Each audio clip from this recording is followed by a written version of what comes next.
My Lord and my God, I firmly believe that you are here, that you see me, that you hear me.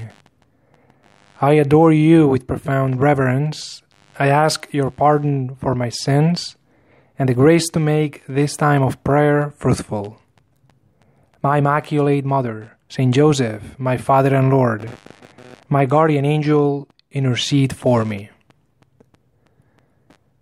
Some time ago, before I was a priest, I remember going to a wedding, and the priest in the homily, talking to the future husband and wife, said, "Today we're here, and we're not celebrating that you love each other, but we're celebrating something way more important. We're in front of God saying that you will love each other more from now on, through the grace of the sacrament of marriage." It was an act of faith in the potential of marriage, in the potential of love. And I think it's very good for my prayer today, Jesus, to think about this idea of growing in my love for others, especially in these circumstances right now, with the shutdown amid the coronavirus crisis in the world, the pandemic. I've been together with my family for a longer time than expected, and I want to keep growing. And it is challenging, it is more difficult, but more beautiful at the same time. In the Gospel of today's Mass, you are talking about your voice. And you're saying that you are the gate for the sheepfold, for the place where the sheep are, and you're saying that your voice is familiar. And your voice guides towards truth and towards freedom. And I want to follow your voice. I want to follow your advice. And I actually like to imagine the tone of your voice or even your eyes telling me something, Jesus. Because I know that if I follow you, I'll be happier. And this applies not only when I listen directly to you, but also when I listen to your voice when I am listening to other people in my family. It could be a wife, husband, friend, neighbor, sibling. You're talking to me, and that's familiar. And what's the risk here? What's the temptation? To listen to stranger voices.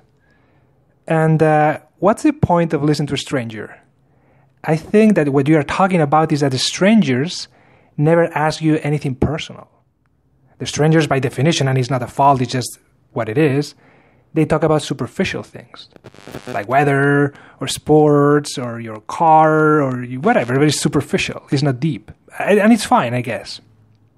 On the contrary, with my family, with people that I love, people that I live with, they usually go deeper. They challenge me.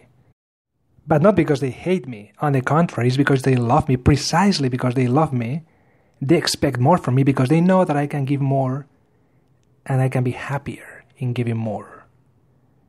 You are the gate, Jesus, and my family is the gate towards happiness. And the gate is or has some purifying process in my heart.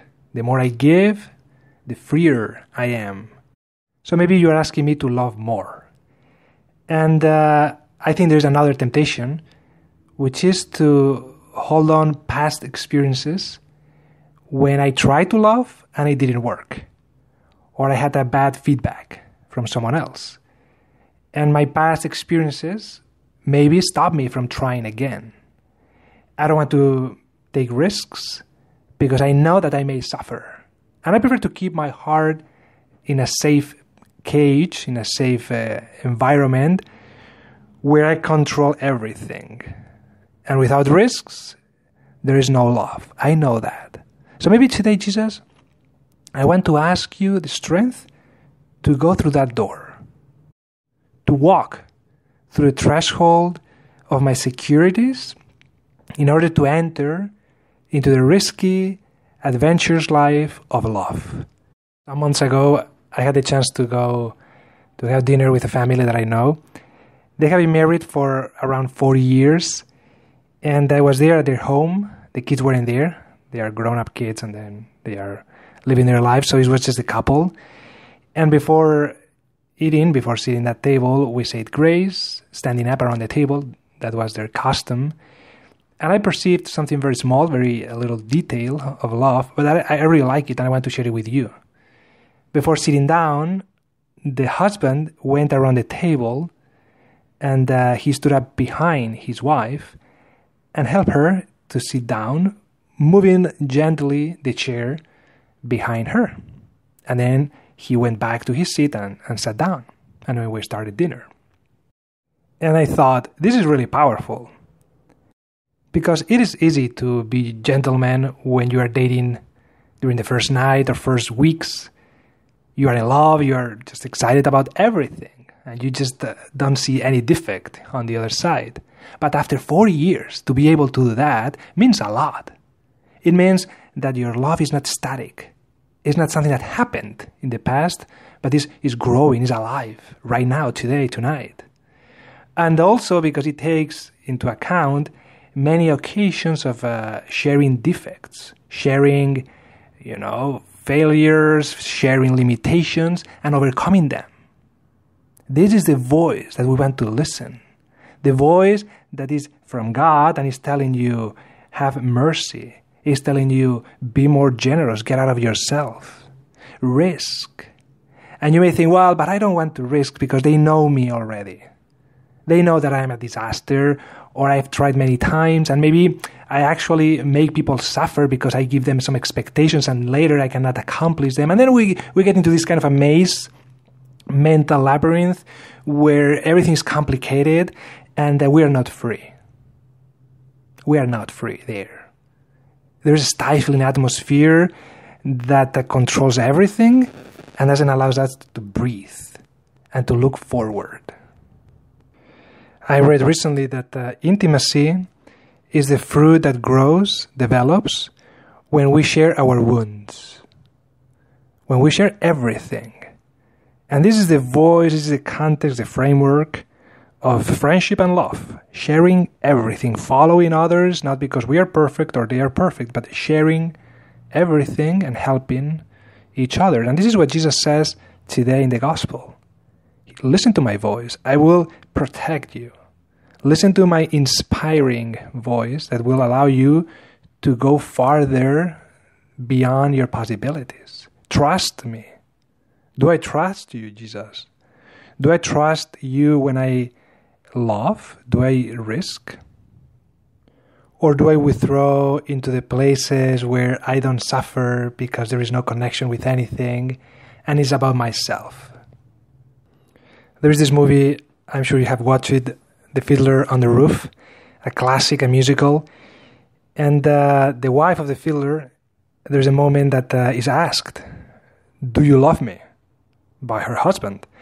And then she's a little shocked, surprised by the question.